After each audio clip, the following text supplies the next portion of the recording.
हरिओम सनातन podcast में आपका हार्दिक स्वागत है। आज हम जानेंगे श्वेताश्वतर उपनिषद। हरिओम। जी, श्वेताश्वतर उपनिषद। हाँ, ये उपनिषद कृष्ण यजुर्वेद की 33वीं शाखा से संबंधित माना जाता है और वास्तव में वेदांत, योग और शैव दर्शन के जो मूल ग्रंथ हैं ना, उनमें इसकी गणना होती है। बिल्कुल, बहुत महत्वपूर्ण स्थान है इसका। इसमें 6 अध्याय हैं और 113 मंत्र। अपने आप में एक पूरी आध्यात्मिक यात्रा कह सकते हैं इसे। और इसकी एक खास बात जो मुझे हमेशा आकर्षित करती है, वो है इसका ज्ञान, योग और भक्ति का अद्भुत समन्वय। ये इसे थोड़ा सा अलग बनाती है ना? सही कहा। अन्य उपनिषदों में किसी एक मार्ग पर अधिक बल होता है, पर यहाँ तीनों का बड़ा सुंदर सामंजस्य है। ये केवल ज्ञान या केवल योग की बात नहीं, बल्कि एक संतुलित मार्ग दिखाता है। तो चलिए फिर आज इसी गहन और सुंदर उपनिषद के विचारों में थोड़ा और गहरा उतरते हैं। अवश्य। अंत में कहाँ विलीन हो जाएंगे और ये जो जीवन में सुख दुख आते हैं, ये किसके अधीन है ये सब व्यवस्था? ये प्रश्न तो आज भी उतने ही प्रासंगिक लगते हैं। बिल्कुल, ये तो सनातन प्रश्न है। हर सोचने वाले व्यक्ति के मन में कभी ना कभी उठते ही हैं। और ऋषिगण यहीं रुक नहीं जाते, वो और संभावनाओं पर भी विचार करते हैं। अच्छा। जैसे वो पूछते हैं, क्या काल मतलब समय कारण है, या स्वभाव चीजों की अपनी प्रकृति, या नियति भाग्य, या फिर यदृच्छा मतलब अचानक संयोग से सब हो गया, या ये पंचमहाभूत कारण है, या फिर पुरुष यानी जीवात्मा खुद, या इन सब का कोई मिलाजुला रूप कारण है। मतलब किसी नतीजे पर पहुंचने से पहले वो कितनी गहराई से सोच रहे थे, ये पता चलता है। सही बात है। और फिर उपनिषद इसका उत्तर कहाँ ढूंढता है, बाहर या भीतर? भीतर, यही तो इसकी सुंदरता है। उपनिषद कहता है कि ऋषियों ने ध्यान योग में स्थित होकर उस देवात्म शक्ति को देखा, ईश्वर की अपनी शक्ति। देवात्म शक्ति? हाँ, जो अपने ही गुणों से सत्व, रजस, तमस उनसे ढकी हुई थी, छिपी हुई थी। और यही शक्ति है ईश्वर की शक्ति, जो काल, आत्मा और वो जितने भी कारण गिनाए थे ना पहले, हाँ, स्वभाव, नियति, उन सब पर शासन करती है। और सबसे बड़ी बात, ये शक्ति कहीं दूर आसमान में नहीं है, ये हर एक के भीतर है। वाह, ये तो बहुत सुंदर विचार है। हाँ, और इसी सृष्टि और उसके चलाने वाले तत्वों को समझाने के लिए यहाँ ब्रह्मचक्र का एक अद्भुत रूपक दिया है। ब्रह्मचक्र कैसा है ये? कल्पना कीजिए एक बहुत बड़े पहिए की, उसकी एक नेमी है, मतलब बाहरी रिम, 3 वृत्तियां हैं, शायद सत्व, रजस, तम गुण की परतें, 16 अंत हैं, पंचमहाभूत, 5 ज्ञानेंद्रियां, 5 कर्मेंद्रियां और मन। अच्छा, 16? 50 अरे हैं शायद अलग अलग वृत्तियां या कर्म के भेद, 20 प्रत्यरायां हैं, इंद्रियां और उनके विषय हो सकते हैं, 6 अष्टक हैं, प्रकृति के 8 रूप, धातुएं, सिद्धियां वगैरह, और एक अनेक रूप पाश है, मतलब इच्छाओं और कर्मों का बंधन। 3 मार्ग हैं, धर्म, अधर्म, ज्ञान या शायद देवयान, पितृयान, थिर्यक योनि, और 2 निमित्त हैं, पुण्य और पाप, जिनसे मोह पैदा होता है। ये रूपक दिखाता है कि ये संसार चक्र कितना जटिल है, कितना बहुआयामी, जिसे माया चला रही है। बाप रे, ये तो बहुत ही विस्तृत रूपक है। और आपने एक नदी का रूपक भी बताया था। हाँ, एक और रूपक है नदी का। 5 स्रोतों वाली नदी, शायद पंचभूत, 5 भयंकर मगरमच्छों वाली, शायद 5 ज्ञानेंद्रियां, अच्छा। 5 उद्गमों वाली, 5 तन्मात्राएं हो सकती हैं, 5 तरंगे, कर्मेंद्रियां, 5 भंवर, शब्द आदि विषय, 5 दुखों के प्रवाह वाली, और 50 भेदों वाली, शायद अविद्या, अस्मिता जैसे क्लेशों के अलग अलग भेद। ये तो जीवन के अनुभवों का कितना सटीक चित्रण लगता है। हाँ? और इसी ब्रह्मचक्र में, या कह लें संसार नदी में, हंस यानी जीवात्मा वो तब तक भटकता रहता है जब तक वो खुद को इस चक्र के चलाने वाले ईश्वर से अलग समझता है, कर्ता भोक्ता मानता है। लेकिन जब उस ईश्वर की कृपा होती है, उसका अनुग्रह मिलता है, तब वो अपने असली स्वरूप को पहचानता है और अमर हो जाता है, इस चक्र से मुक्त हो जाता है। तो कृपा का महत्व बहुत है। अच्छा, फिर उपनिषद और स्पष्ट करता है 3 तत्वों के बारे में। हाँ बिल्कुल, 3 मूलभूत तत्व बताता है। भोक्ता यानी अनुभव करने वाला जीव, भोग्य यानी अनुभव का विषय, ये जगत प्रकृति, और प्रेरिता यानी इन सब को प्रेरित करने वाला, कंट्रोल करने वाला ईश्वर। भोक्ता, भोग्य और प्रेरिता। और सबसे महत्वपूर्ण सिद्धांत ये है कि ये तीनों कोई अलग अलग चीजें नहीं हैं, ये तीनों उसी एक पर ब्रह्म में ही स्थित हैं। ब्रह्म ही इन सब का अविनाशी आधार है। अच्छा, मतलब सब कुछ ब्रह्म ही है एक तरह से। हाँ, और यहाँ एक और दार्शनिक भेद स्पष्ट किया गया है। ये जो जगत है भोग्य, वो नाशवान है, उसे क्षर कहा गया है। क्षर। और जो ईश्वर हैं, प्रेरिता, जिन्हें यहाँ हर भी कहा गया है, मतलब सब दुखों को हरने वाले। हर शिव जी का एक नाम। हाँ, वे अविनाशी हैं, अक्षर हैं।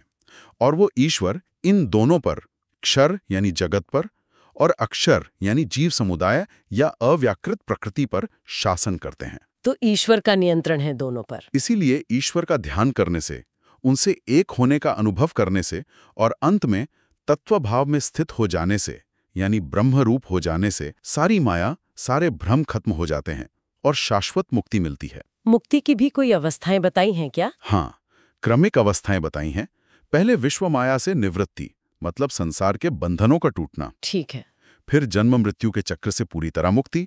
और अंत में तीसरा है ऐश्वर्य या कैवल्य की प्राप्ति। वो पूर्ण स्वतंत्रता है, ब्रह्म में अंतिम स्थिति। कैवल्य। और इस आत्मज्ञान को पाने के लिए कहीं बाहर जाने की जरूरत नहीं, अपने भीतर ही देखने को कहा है। कैसे? उपनिषद कहता है, अपने शरीर को नीचे की अरणी बनाओ, वो लकड़ी जिस पे रगड़कर यज्ञ की आग जलाते हैं। हाँ, अरणी मंथन। और प्रणव यानी ओम को ऊपर की अरणी बनाओ और फिर ध्यान रूपी मंथन करो, उससे वो छिपा हुआ ईश्वर तत्व दिखेगा। वाह, ये तो अद्भुत उपमा है। बिल्कुल, जैसे तिल में तेल छिपा है, दही में घी, सूखी नदी की रेत के नीचे जल का स्रोत, लकड़ियों में आग, वैसे ही ये आत्मा भी इसी शरीर में गुप्त है। सत्य और तपस्या से ही ये आत्मदर्शन संभव है। स्वानुभूति ही परम लक्ष्य है। तो पहला अध्याय सृष्टि, कारण और ब्रह्म की बात करता है। अब दूसरे अध्याय में योग साधना पर जोर है ना? हाँ, पहला अध्याय जहां नींव रखता है, वहीं दूसरा अध्याय उस आत्म तत्व को अनुभव करने की विधि यानी योग साधना पर खास तौर से केंद्रित है। शुरू ही होता है सविता देवता सूर्य से प्रार्थना के साथ। किस लिए प्रार्थना? कि वो हमारी बुद्धि और मन को परमात्मा में लगाएं, युक्त करें, ताकि हम योग साधना ठीक से कर पाएं। अच्छा, योग के अभ्यास के बारे में क्या निर्देश हैं? बिल्कुल व्यवहारिक बातें बताई हैं। शरीर को स्थिर रखने को कहा है। छाती, गर्दन और सिर को एक सीध में सीधा रखें। इंद्रियों को मन की मदद से हृदय में रोकें, बाहर न भटकने दें। इंद्रिय निग्रह। और फिर इस तरह संयमित होकर ब्रह्मरूपी नाव पर बैठकर संसार के भयानक प्रवाहों को पार करें। प्राणों के नियंत्रण, प्राणायाम की भी बात है। हाँ, बिल्कुल। प्राणवायु को नियंत्रित करने का निर्देश है। रोककर जब वो क्षीण हो जाए तो नाक से धीरे धीरे बाहर छोड़ें। और मन जो दुष्ट घोड़ों वाले रथ जैसा है, हाँ, काबू करना मुश्किल, उसे अप्रमत्त होकर सावधान रहकर वश में करें। ये सब एकाग्रता और आत्मनियंत्रण के लिए जरूरी हैं। योग के लिए स्थान कैसा होना चाहिए, ये भी बताया है। शुद्ध हो, कंकड़, आग और रेत न हो, पानी का स्रोत हो पास में, शांत वातावरण हो, हवा अच्छी हो, शोर ना हो, और वो जगह मन को अच्छी लगे, आंखों को चुभे नहीं, जैसे कोई छिपी हुई गुफा या एकांत जगह। ऐसी जगह योग साधना अच्छी होती है। और जब योगी प्रगति करता है तो उसे कुछ अनुभव भी होते हैं। हाँ, कुछ लक्षण बताए हैं जो ब्रह्म की अभिव्यक्ति के सूचक माने जाते हैं, जैसे कोहरा दिखना या धुएं जैसा लगना, सूर्य, वायु या अग्नि का तेज महसूस होना, जुगनू या बिजली की चमक दिखना, स्फटिक मणि या चांद जैसा प्रकाश दिखना। अच्छा, ये सब अनुभव, ये सब योग मार्ग में आगे बढ़ने के संकेत हैं।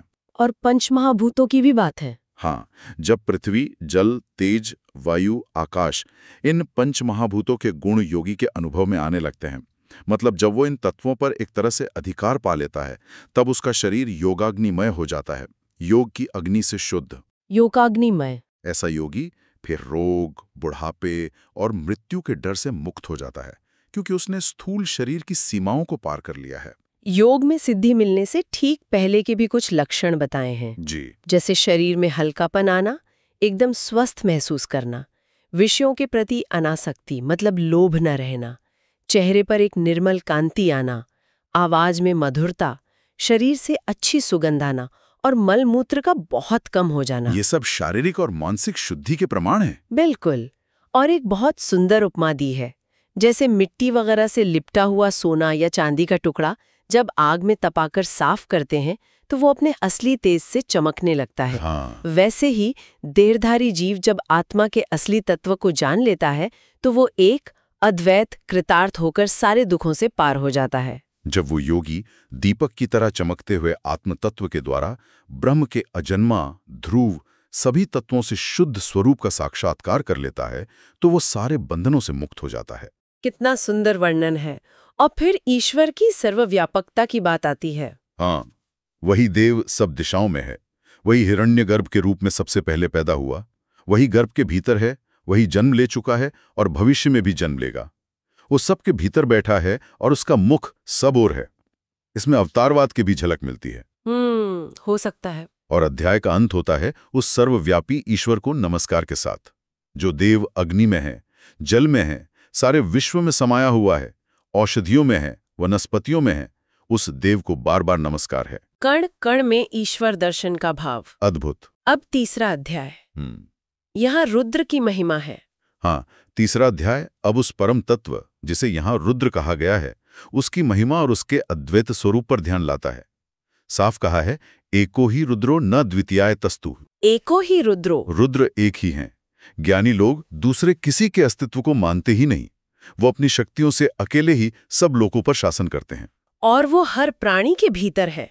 हाँ, अंतर्यामी रूप से वही सृष्टि रचते हैं, पालन करते हैं और अंत में प्रलय के समय सबको समेटकर अपने में विलीन कर लेते हैं। उत्पत्ति, स्थिति, लय सबके कारण वही हैं। उनकी आंखें, मुख, भुजाएं, पैर सब जगह है। इसका मतलब वो सर्वव्यापी हैं। बिल्कुल। वही आकाश और पृथ्वी को बनाते हैं, वही देवताओं के भी स्रोत हैं, उन्हें शक्ति देते हैं। वही विश्व के आधार हिरण्यगर्भ को भी पैदा करते हैं। इसीलिए उनसे प्रार्थना की जाती है कि वो अपने कल्याणकारी रूप से देखें। हाँ, प्रार्थना है कि याते रुद्रा शिवा तनुर अघोरा पाप काशिणी। हे रुद्रा, आपकी जो कल्याणकारी सौम्य पापों का नाश करने वाली मूर्ति है, तयानस तनुआ शंतमया गिरिशंताभिचाकशी ही। हे गिरिशंत, कैलाश पर रहकर शांति देने वाले, उस परम शांत रूप से हम पर कृपा दृष्टि डालें और अपने क्रोध वाले रूप से हमारे किसी इंसान या पशु को हानि न पहुंचाएं। और परब्रह्म की महानता पर भी बहुत जोर है। बहुत। कहा है कि वो विराट पुरुष हिरण्यगर्भ से भी परे है, महान है और हर प्राणी के शरीर रूपी गुफा में छिपा है। उसी एक सर्वव्यापी ईश्वर को जानकर मनुष्य मृत्यु को पार कर जाता है। तमेव विदित्वा अतिमृत्युमेति नान्यः पंथा विद्यते अनाया। नान्यः पंथा विद्यते अनाया। अमरता का और कोई मार्ग नहीं। ये तो महावाक्य है। बिल्कुल। ये सारा ब्रह्मांड उसी पुरुष से भरा है, जिससे परे कुछ नहीं, जिससे अलग कुछ नहीं, जिससे छोटा या बड़ा कुछ नहीं। वो अकेला पेड़ की तरह अचल अपनी महिमा में स्थित है। और जो संसार से परे है वो रूप रहित और क्लेश रहित है। उसे जानने वाले अमर होते हैं, बाकी दुख भोगते हैं। सभी मुख, सिर, गर्दन उसी परमेश्वर के हैं। वो सबके हृदय गुफा में है, सर्वव्यापी भगवान है। इसीलिए उसे शिव यानी कल्याण स्वरूप कहा जाता है। वो महान प्रभु है, सृष्टि स्थिति संहार का नियंत्रक है, बुद्धि को निर्मलता की ओर ले जाने वाला शासक है और अविनाशी प्रकाश है। हृदय में स्थित आत्मा का आकार भी बताया है, अंगूठे जितना। हाँ, अंगूठे के बराबर का पुरुष मन का स्वामी है, मन से ही जाना जाता है। उसे जानने वाले अमर हो जाते हैं। और उसका विराट रूप, 1000 सिर, 1000 आंखें। हाँ, वही विराट रूप, 1000 सिर, 1000 आंखें, 1000 पैर वाला पुरुष, वो ब्रह्मांड को सब ओर से घेर कर भी 10 अंगुल ऊपर स्थित है, यानी ब्रह्मांड से परे भी है। जो था, जो है, जो होगा, सब वही है। वो अमरता का भी स्वामी है। उसके हाथ, पैर, आंखें, सिर, मुख, कान सब जगहें। वो इंद्रियों के बिना भी इंद्रियों के गुणों से प्रकाशित होता है। ये कैसे? यही उसकी अचिंत्य शक्ति है। वो सबका स्वामी, सबका आश्रय, सबका मित्र, सबका उत्पत्ति स्थान है। और वही परमात्मा हंस रूप में भी है। हाँ, हंस यानी गमनशील या अज्ञान नाशक। वो चर अचर जगत का अधिष्ठाता है और वही जीव रूप में 9 द्वारों वाले नगर यानी शरीर में रहता हुआ बाहर के विषयों में घूमता है। बिना पैरों के चलता है, बिना हाथों के पकड़ता है, बिना आंखों के देखता है, बिना कानों के सुनता है। ये तो विरोधाभासी लगता है। ये उसकी अलौकिक शक्ति दिखाता है। वो जानने योग्य सब जानता है, पर उसे कोई नहीं जानता। उसे ज्ञानी लोग अग्रजन्मा, महान, पूर्ण पुरुष कहते हैं। और वो अणु से भी छोटा है और महान से भी महान, हृदय में छिपा हुआ। हाँ, अणु से भी अणु, महान से भी महान आत्मा प्राणी के हृदय गुहा में स्थित है। और उसे कैसे देखें? निष्काम होकर, शोक रहित होकर, इंद्रिय और मन को शुद्ध करके, और सबसे महत्वपूर्ण परमात्मा की कृपा से। धातु प्रसादान महिमामीशम, ईश्वर की कृपा का यहाँ स्पष्ट उल्लेख है। अच्छा, ईश्वर की कृपा। कृपा से ही उस महिमाशाली इच्छा रहित ईश्वर को देखकर शोक से मुक्त हुआ जा सकता है। अध्याय के अंत में ऋषि अपना अनुभव बताते हैं। हाँ, कहते हैं, मैं इस अजन्मा, नित्य, सर्वव्यापी आत्मा को जानता हूँ जो बुढ़ापे मृत्यु से रहित है और जिसे ब्रह्मवादी नित्य कहते हैं। बहुत गहरा। अब चौथे अध्याय में ब्रह्म, माया और शिव का संबंध और स्पष्ट होता है। जी, चौथा अध्याय इस संबंध को और गहरे स्तर पर ले जाता है। कहता है कि वो एक अवर्ण सत्ता, जिसका कोई वर्ण या जाति नहीं, या जो वर्णन से परे है, अपनी शक्ति यानी माया के योग से बिना किसी बाहरी कारण के शुरू में अनेक तरह के पदार्थ बनाता है और अंत में सबको अपने में समेट लेता है। वही देव हमें शुभ बुद्धि दे। और यहाँ परमात्मा के अनेक रूपों का बड़ा सुंदर वर्णन है। अद्भुत, हाँ, बहुत ही काव्यात्मक और दार्शनिक वर्णन है। ऋषि कहते हैं, वही ईश्वर अग्नि है, वही सूर्य, वही वायु, वही चंद्रमा, वही तारे, वही ब्रह्म हिरण्यगर्भ, वही जल, वही प्रजापति विराट है।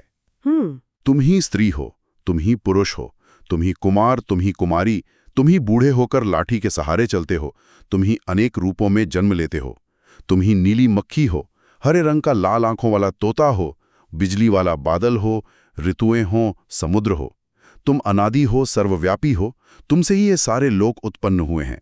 वाह, ये तो सचमुच अद्वैत दृष्टि की पराकाष्ठा है।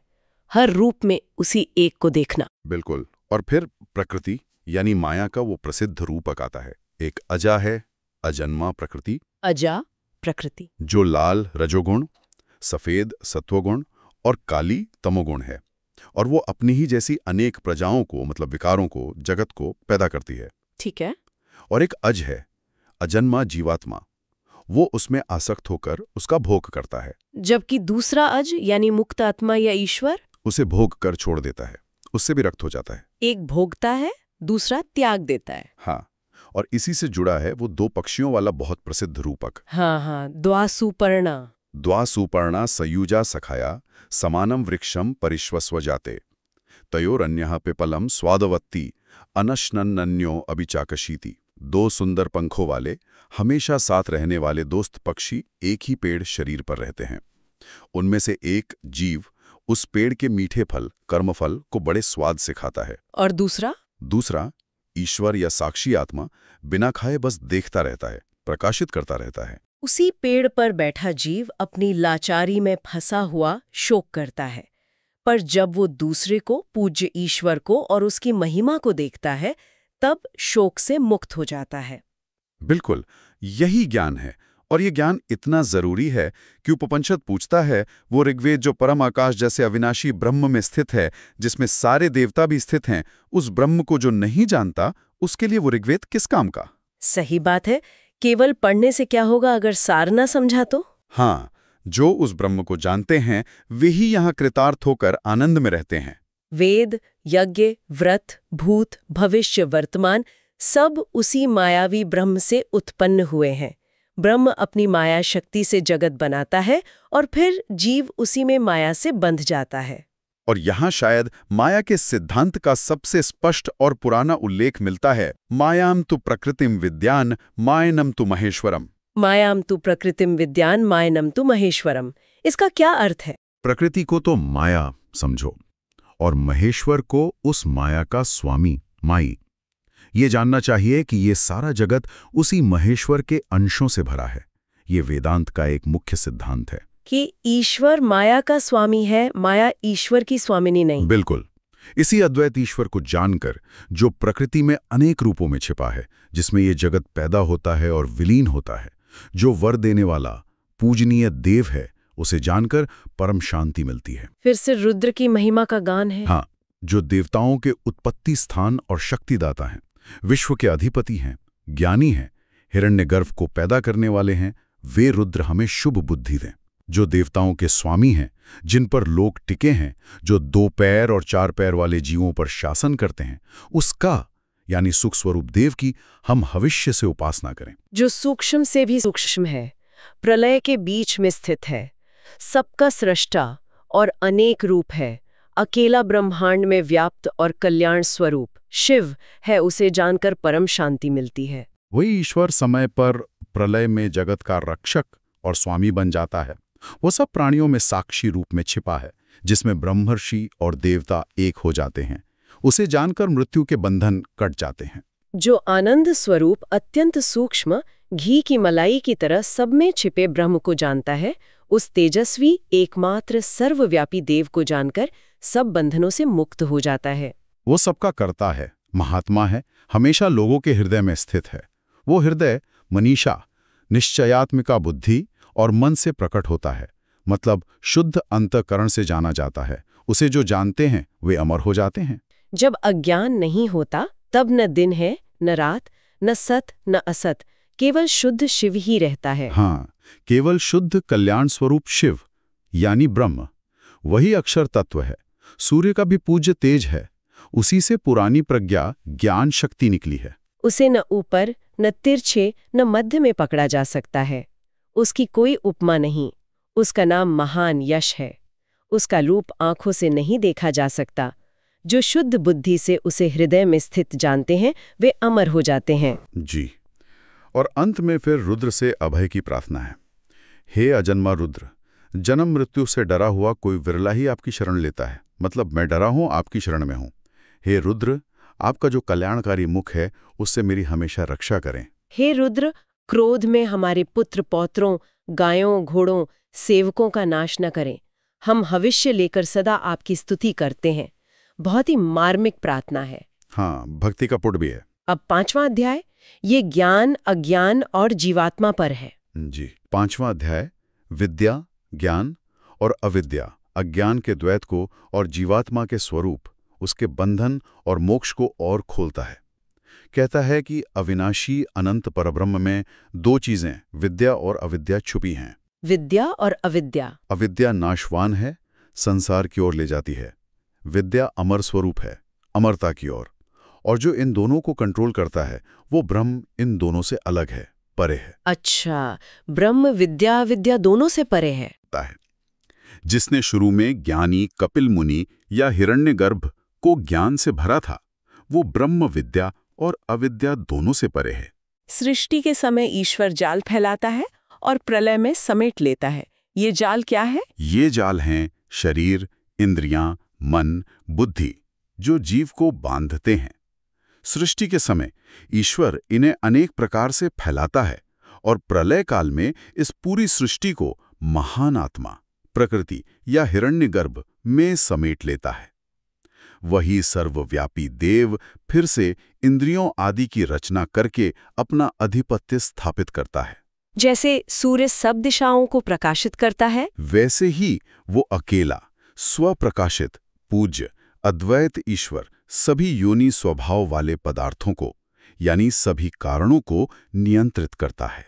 जो सबका कारण है, सबको उनके स्वभाव के अनुसार पकाता है, गुणों को उनके काम में लगाता है। वो वेदों के रहस्य यानी उपनिषदों में छिपा है।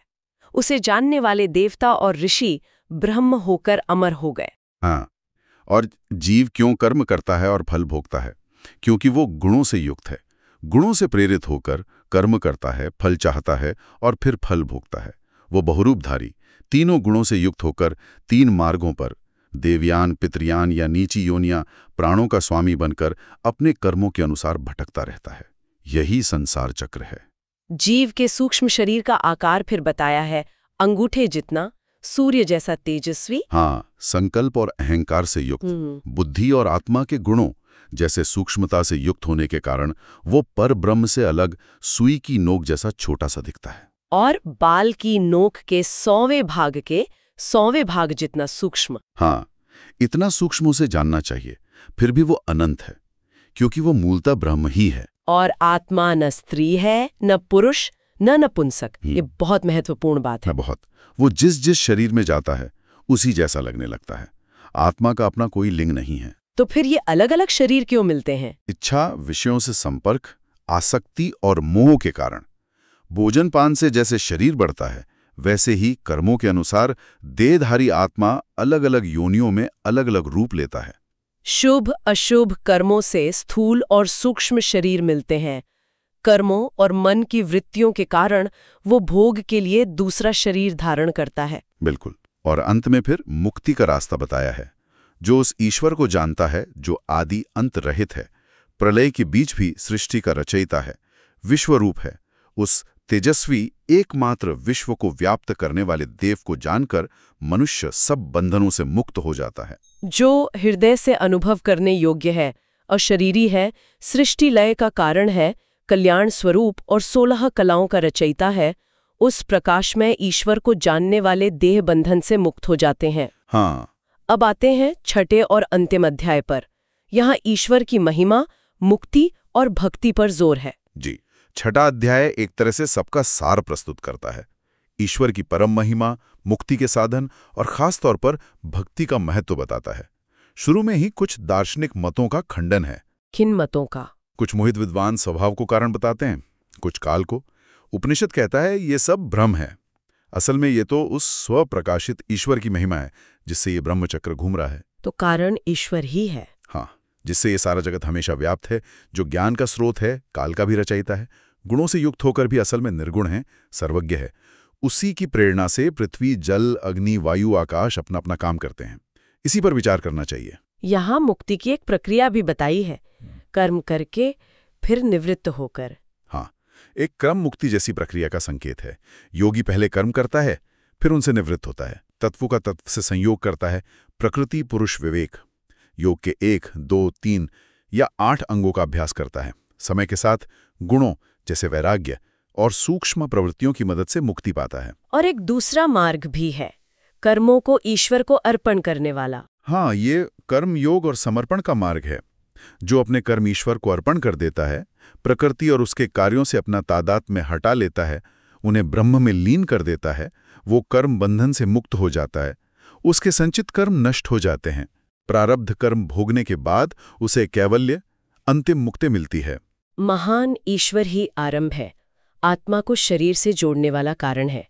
वो तीनों कालों से परे और अखंड है। उस पूज्य, अनेक रूप, सबके स्रोत, हृदयवासी देव की उपासना करके मनुष्य अंतिम मुक्ति पाता है, जिससे ये संसार प्रकट होता है। वो ईश्वर इस संसार वृक्ष, काल और रूपों से परे और अलग है, जो इस धर्म को बढ़ाने वाले, पापनाशक, ऐश्वर्य के स्वामी, सबके आधार, अंतर्यामी ईश्वर को जानता है। वो संसार चक्र को भेद देता है। हम उसे जानते हैं जो ईश्वरों का भी परमेश्वर, देवताओं का भी परम देवता, शासकों का भी शासक है, जो अविनाशी प्रकृति से परे और स्वप्रकाशित जगत का पूज्य स्वामी है। उसका न कोई शरीर है, न इंद्रियां, न कोई उसके बराबर है, न उससे बढ़कर। वेद कहते हैं कि उसकी शक्ति, ज्ञान, बल और क्रिया स्वाभाविक है, परम है, अनेक प्रकार की है। वो किसी पर निर्भर नहीं है। संसार में न उसका कोई स्वामी है, न शासक, न ही कोई ऐसा चिन्ह है जिससे उसका अनुमान हो। वो कारण है, इंद्रियों के स्वामियों का भी स्वामी है। न उसका कोई जनक है, न अधिपति। वो अद्वैत ईश्वर, जिसने अपनी माया शक्ति से मकड़ी की तरह मूल प्रकृति से निकले धागों, जगत से खुद को ढक लिया है, वो हमें भ्रम में लीन करे। कितनी सुंदर प्रार्थना है कि हम उस माया के पर्दे को हटाकर उसे पहचानें। वो एक प्रकाशमान ईश्वर सभी प्राणियों में छिपा है, सर्वव्यापी, सब प्राणियों का अंतरात्मा, कर्मों का अध्यक्ष, सब में निवास करने वाला, साक्षी, चेतना देने वाला, अकेला, गुणों से रहित है। आत्मा या ब्रह्म का कितना स्पष्ट वर्णन। हाँ बिल्कुल, वो एक ही नियंत्रक है जो बहुत से अक्रिय जीवों पर शासन करता है, जो एक बीज को अनेक बना देता है। जो ज्ञानी उसे अपने भीतर स्थित देखते हैं, उन्हीं को शाश्वत सुख मिलता है, दूसरों को नहीं। वो नित्यों में नित्य, चेतनों में चेतन है, अकेला होकर भी अनेकों की कामनाएं पूरी करता है। जो उस कारण रूप, ज्ञान और योग से जानने योग्य प्रकाशमान ईश्वर को अनुभव कर लेता है, वो सब बंधनों से मुक्त हो जाता है। और यहाँ फिर वो प्रसिद्ध श्लोक आता है, न तत्र सूर्यो भाति न चंद्र तारकम। हाँ, कठ, मुंडक और गीता में भी है ये। न तत्र सूर्यो भाति न चंद्र तारकम नेमा विद्युतो भांति कुतोयम अग्नि तमेव भांत मनोभाति सर्वम तस्य भासा सर्वमिदम विभाति। वहां उस ब्रह्म के सामने न सूर्य चमकता है, न चांद तारे, न ये बिजलियां, तो ये आग भला कैसे चमके। उसी के चमकने पर सब कुछ चमकता है, उसी के प्रकाश से ये सारा जगत प्रकाशित है। वो परम प्रकाश स्रोत है। इस ब्रह्मांड में हंस परमात्मा ही एकमात्र सत्ता है। वही अग्नि रूप में जल में स्थित है, उसी को जानकर मृत्यु को पार किया जा सकता है। परम लक्ष्य तक पहुंचने का कोई दूसरा मार्ग नहीं है। वो विश्व का सृष्टा, ज्ञाता, अपना कारण, ज्ञान स्वरूप, काल का काल, गुणों का धारक, सर्वज्ञ है। वही प्रकृति और जीवात्मा का स्वामी है, गुणों का नियंता है और संसार से बंधन, स्थिति तथा मुक्ति का कारण है। जो निरंतर जगत पर शासन करता है, वही बंधन और मुक्ति का कारण है। अपनी महिमा में स्थित वो अमर, चैतन्य स्वरूप, सर्वव्यापी संरक्षक है। कोई दूसरा शासन करने में समर्थ नहीं है। इसीलिए मुक्ति चाहने वाले को क्या करना चाहिए? उपनिषद कहता है, मुक्ति की इच्छा से मैं उस आत्मबुद्धि को प्रकाशित करने वाले देव की शरण लेता हूं, जिसने शुरू में ब्रह्मा को रचा और उन्हें वेद दिए। यहाँ शरणागति का भाव बहुत स्पष्ट है। हाँ, ईश्वर पर निर्भरता। और फिर वो बात आती है कि जब मनुष्य आकाश को चमड़े की तरह लपेट लेंगे, हाँ, जो कि असंभव है, तभी दुख का अंत होगा, बिना उस ईश्वर को जाने। वो ईश्वर कैसा है? अखंड, निष्क्रिय, शांत, निर्दोष, आसक्ति रहित, अमरता का परम सेतु और ईंधन भस्म कर चुकी अग्नि के समान। मतलब साफ है, ईश्वर को जाने बिना दुख का अंत कभी नहीं हो सकता। बिल्कुल। और उपनिषद का अंत होता है इस ज्ञान की प्राप्ति और इसे आगे बढ़ाने की विधि बताकर। तप की शक्ति और ईश्वर की कृपा, देव प्रसाद से ही ऋषि श्वेताश्वतर ने ब्रह्म को जाना और फिर इस पवित्र ऋषियों द्वारा सेवित ज्ञान को उच्चतम कोटि के सन्यासियों को सुनाया। तप और कृपा दोनों जरूरी हैं। और ये चेतावनी भी है कि ये वेदांत का परम रहस्य उसे नहीं देना चाहिए जिसका मन शांत न हो या जो योग्य पुत्र या शिष्य न हो। पात्रता बहुत जरूरी है। हाँ, और अंत में वो अद्भुत श्लोक जो भक्ति के महत्व को चरम पर ले जाता है।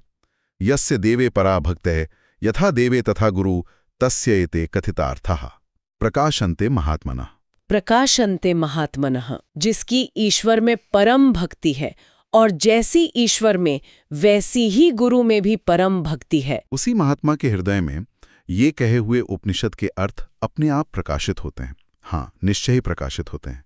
ज्ञान की प्राप्ति में भक्ति और गुरु कृपा का ये संगम अद्भुत है।